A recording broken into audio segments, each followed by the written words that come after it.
At 2:41 a.m., an FBI agent opened a case file that didn't officially exist. There was no sender, no request history, no record of creation, just one warning on the screen. This case has already destroyed everyone who investigated it.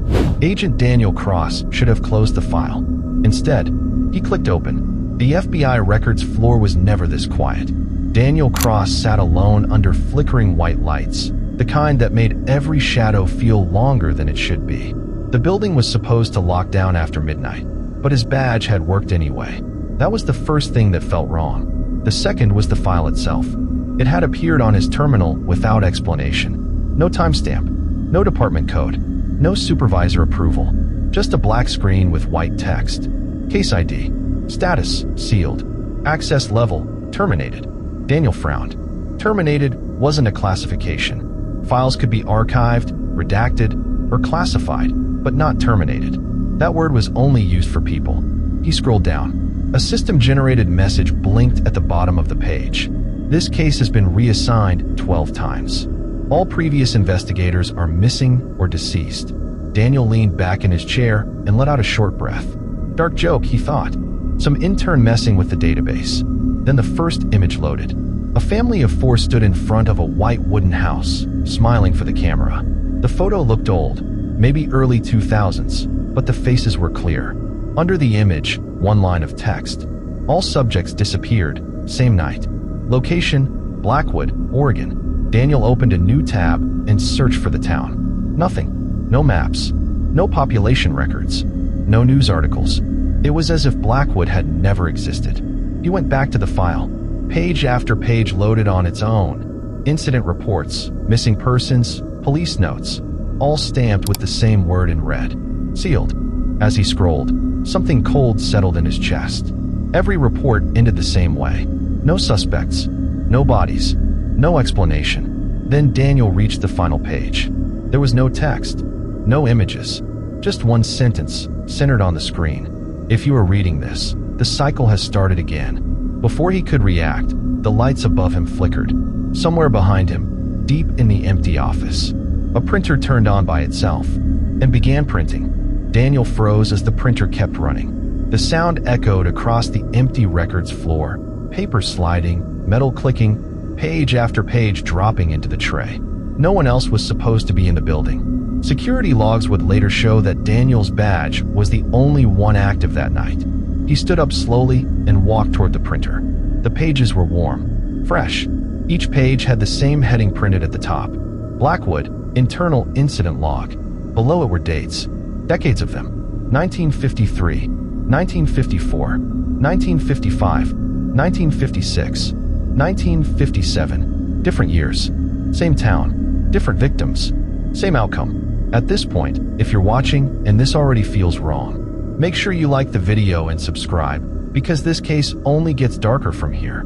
Daniel flipped through the pages until one name caught his attention. Agent R. Miller, status, missing. He recognized it immediately. Miller had been his instructor at Quantico, officially retired, alive, living in Arizona. Daniel pulled out his phone and dialed Miller's number. It rang. Once. Twice. Then someone answered. But it wasn't Miller's voice. It was static, low, breathing static, followed by a whisper so faint Daniel almost missed it. We tried to leave. The call ended. Daniel stared at the phone, his hands shaking now. He went back to the computer. The case file was still open, but it had changed. A new section had appeared. Current investigator. Daniel Cross. Beneath it, a live updating location tag blinked softly on the screen. Destination locked. Blackwood, Oregon. Daniel didn't remember entering a destination. He checked the time. 2:59 a.m. At exactly 3 a.m., the office lights shut off. All at once, emergency red lights flickered on, bathing the room in a dim, warning glow. On Daniel's screen, a final message appeared. Assignment confirmed. Travel recommended before daylight. If this feels like the kind of story that shouldn't exist, hit subscribe now, because I explains why no one ever ignores that message. The drive. Daniel left the building before sunrise. He told himself this was protocol, a field assignment, nothing more. But the closer he got to Oregon, the stranger things became. His GPS rerouted constantly.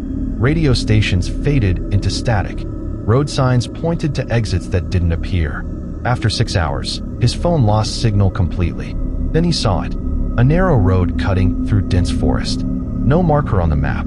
At its entrance stood an old metal sign, half-rusted, barely readable.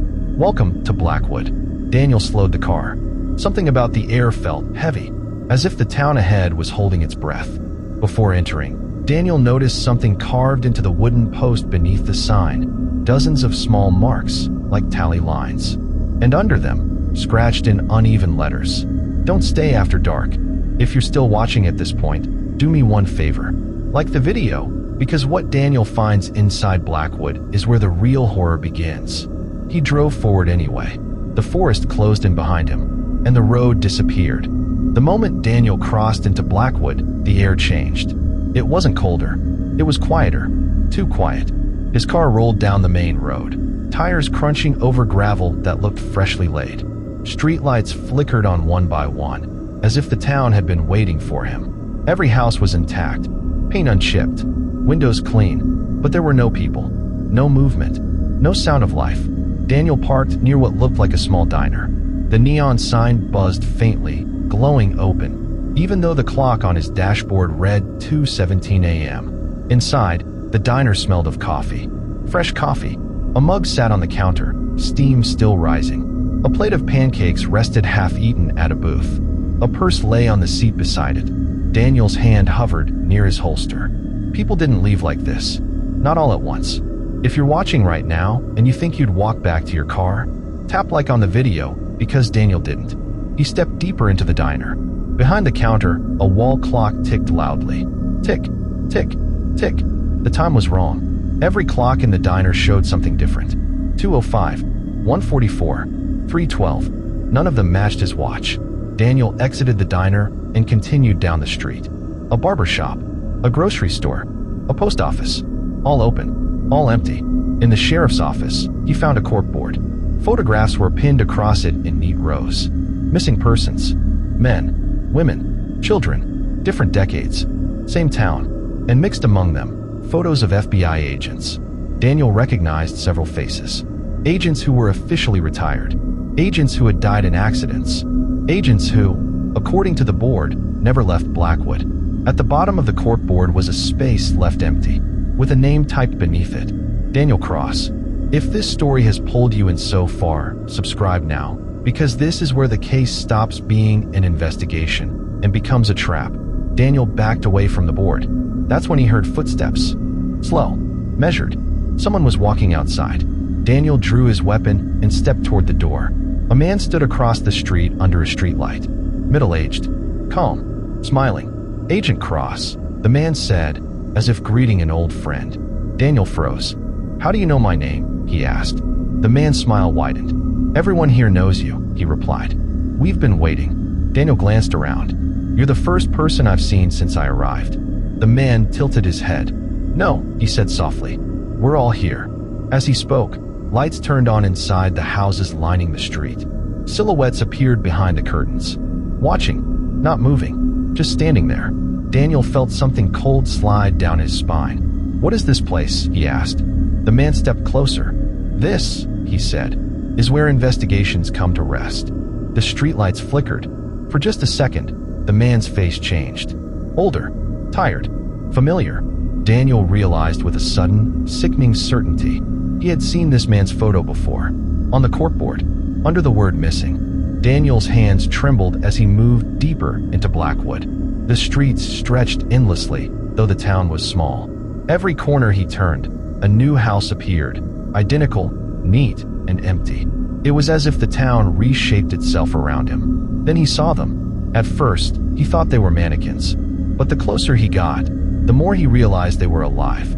Agents from the corkboard, standing perfectly still, staring straight ahead, their faces pale and expressionless. Daniel's heart raced. What is this?" he whispered. A voice echoed from the alley. Low, calm, and chilling. "They tried to leave. They didn't survive. You're next." He turned, and there it was, a house taller than the rest, with a single window glowing faintly.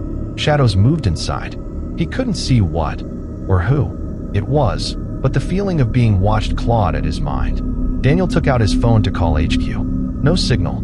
He tried again. Nothing. Every attempt to leave the town failed.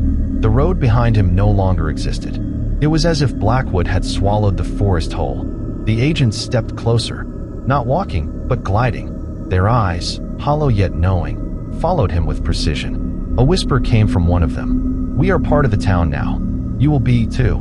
Daniel turned toward the glowing window. For a split second, he saw himself, or someone who looked exactly like him, smiling, calm, frozen in time. Panic surged. He ran. Through the empty streets, past diners, barbershops, and grocery stores. Everything untouched, everything waiting. A sudden thought hit him. The file, the computer, the printer, everything.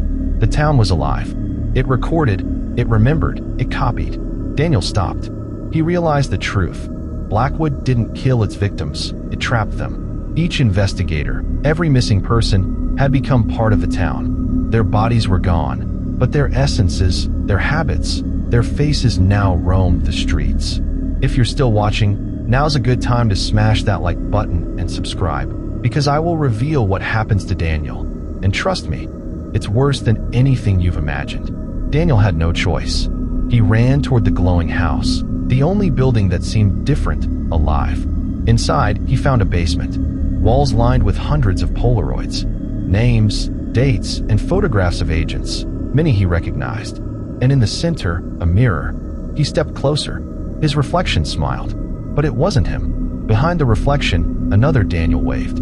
"Welcome," it whispered. "You're home." Daniel stood frozen in front of the mirror. His own reflection grinned at him. But it wasn't him. From behind, the whisper came again.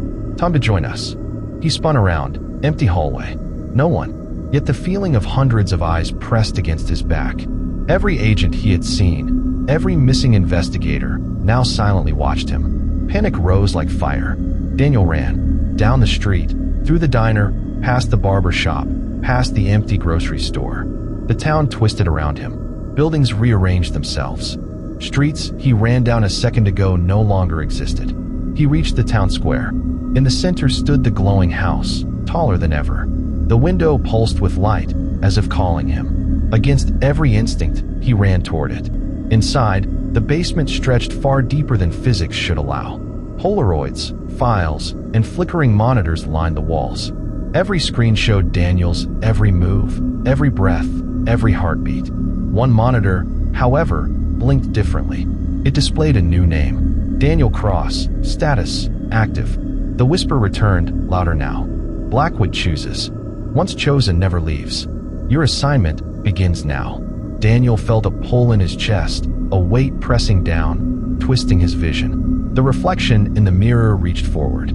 The ray all Daniel tried to resist, tried to run, tried to scream, but the mirror grabbed him, and the world went black. The morning after, at 6:13 a.m., the FBI field office in Oregon received a system alert. New case file available. Assignment confirmed. A junior analyst opened it. On the screen, case ID. Status sealed. Current investigator. Analyst's name. The analyst blinked. Their phone buzzed. A notification. Travel directions to Blackwood, Oregon. Outside, somewhere miles away, the town appeared overnight. Lights on. Coffee warm. Streets empty, waiting. No one knows how many investigators are trapped there, or how many will join next. The final note in the file reads, "Some cases are never solved, because they don't want to be. Welcome to Blackwood. Enjoy your stay." Narration cue. Whisper Daniel's last words slowly. Show flickering Polaroids, empty streets, and mirror pulling Daniel in. Close video with, "If you liked surviving Blackwood with Daniel, smash like and subscribe, because no one else will tell you what happens next."